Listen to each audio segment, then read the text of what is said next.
दोस्तों, आज के वीडियो में हम जानेंगे कार्तिक महीने की पूर्णिमा तिथि के बारे में कि इसकी तिथि जो है हमें कब मिल रही है। कार्तिक पूर्णिमा का व्रत और स्नान दान हमें कब करना है। इस दिन हमें और क्या कुछ करना चाहिए, किन किन चीज़ों का दान करना चाहिए। इन्हीं सारी महत्वपूर्ण बातों को जानेंगे इस वीडियो में। तो चलिए दोस्तों, जान लेते हैं कार्तिक महीने की पूर्णिमा तिथि के बारे में। तो देखिए दोस्तों, जैसे कि पूर्णिमा तिथि तो महत्वपूर्ण होती ही है। हर एक महीने की पूर्णिमा तिथि महत्वपूर्ण होती है और उसमें कुछ ज़्यादा ही कार्तिक महीने की जो पूर्णिमा तिथि होती है वो कुछ ज़्यादा ही महत्वपूर्ण होती है। क्योंकि इस दिन जो है बहुत सारे लोग कार्तिक के महीने में कार्तिक स्नान करते हैं। कार्तिक में बहुत सारी चीज़ों का त्याग करते हैं, पूजा पाठ वगैरह करते हैं, स्नान और दान करते हैं, तुलसी पूजन करते हैं। तो इन्हीं सारी कारणों से कार्तिक पूर्णिमा जो है, कार्तिक महीना के साथ साथ कार्तिक पूर्णिमा भी महत्वपूर्ण होती है। और दोस्तों, कार्तिक के महीने में ही भगवान विष्णु जी ने मत्स्य अवतार लिया था। कार्तिक महीने को बहुत ही शुभ और पावन माना गया है, इसीलिए कार्तिक महत्वपूर्ण होती है। अब दोस्तों, इस दिन हमें क्या करना चाहिए, तो उससे पहले हम देख लेते हैं कि इसकी तिथि कब से प्रारंभ होगी। तो देखिए, तिथि जो है वो 4 नवंबर को प्रारंभ होगी। 4 नवंबर को रात में 10:36 पे और समाप्त हो जाएगी 5 नवंबर को शाम के समय 6:48 पे। तो दोस्तों देखिए, अब हम उदय तिथि की अगर बात करें तो उदय तिथि जो है हमें 4 नवंबर को नहीं मिल रही है, 5 नवंबर को हमें मिल रही है। और 5 नवंबर को ही शाम के समय पूर्णिमा तिथि जो है वो समाप्त भी हो जा रही है। तो ऐसे में व्रत और स्नान दान करते हैं, सत्यनारायण भगवान की कथा वगैरह सुनते हैं। तो जो भी करना है वो आप करेंगे 5 नवंबर 2025 को। इस दिन आप स्नान दान करके व्रत और कथा वगैरह भी सुन सकते हैं, कहलवा भी सकते हैं। अब बहुत सारे लोगों का मत ये भी है कि 4 नवंबर को भी तो पूरी दिन रह रही है, लेकिन 4 नवंबर को हमें स्नान दान का समय नहीं मिल रहा है, लेकिन वहीं पे 5 नवंबर को हमें स्नान दान का भी समय मिल रहा है। तो इसलिए उत्तम यही होगा कि 5 नवंबर 2025 को कार्तिक महीने की पूर्णिमा तिथि का व्रत किया जाए, स्नान दान करें हम, और कथा वगैरह सुनना है वो आप सुन सकते हैं।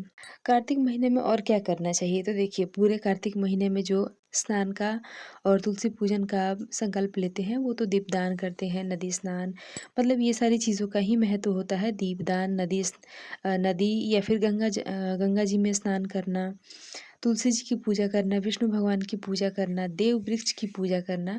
तो इसी कार्तिक के महीने में भी आंवला नवमी भी आता है। कार्तिक के महीने में देव वृक्ष को पूजना बहुत ही शुभ माना गया है। तो इसलिए भी ये कार्तिक की जो पूर्णिमा है वो महत्वपूर्ण हो जाती है। दोस्तों, आज के दिन यानी कि कार्तिक महीने की पूर्णिमा तिथि के दिन देवता भी धरती पर आते हैं, इसलिए इसे देव दीपावली के नाम से भी जाना जाता है।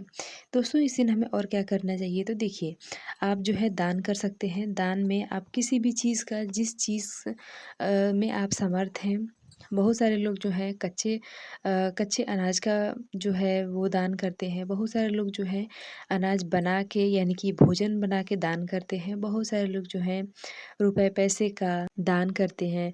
बहुत सारे लोग जो हैं सिर्फ फल मिठाई का ही दान कर देते हैं। तो देख लीजिए, जैसी व्यवस्था बने आप दान कर दीजिएगा।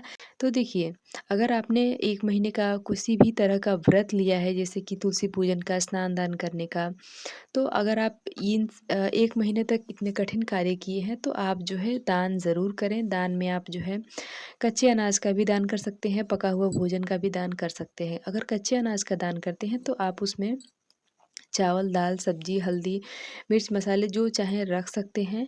इसके अलावा जो है उसमें आप दक्षिणा ज़रूर रखें। 11, 21, 51 की संख्या में उसमें दक्षिणा रख के ही हमें दान करना चाहिए, ठीक है? तो इस बात का आप ध्यान रखें। और देखिए दोस्तों, बहुत सारे लोग जो हैं वो कार्तिक महीने की, मतलब पूरा कार्तिक के महीने में व्रत और ये कार्तिक स्नान नहीं करवाते हैं।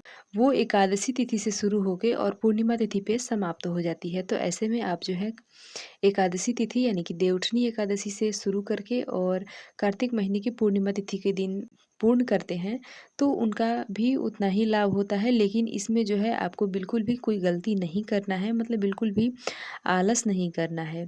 अब देखिए दोस्तों, बहुत सारे लोग जो है 365 बाती का दीपक भी प्रज्वलित करते हैं। तो देखिए, दीपक जो है आप अपने हिसाब से बना लीजिएगा और आप चाहें तो किसी भी देव वृक्ष के नीचे, मंदिर पे, तुलसी माता के सामने, विष्णु भगवान जी के सामने आप जो है 365 बातियों का दीप जो है प्रज्वलित कर सकते हैं। 365 बाती का दीपक के लिए मौली ले लें या फिर जो सिलाई वाले कपड़े आते हैं वो भी सूती के, तो उसको भी आप ले सकते हैं और गिन के 365 बाती का दीपक प्रज्वलित करेंगे और घी डाल के और हमें जो है प्रज्वलित कर देना होता है। तो यही होता है 365 बाती का दीपक।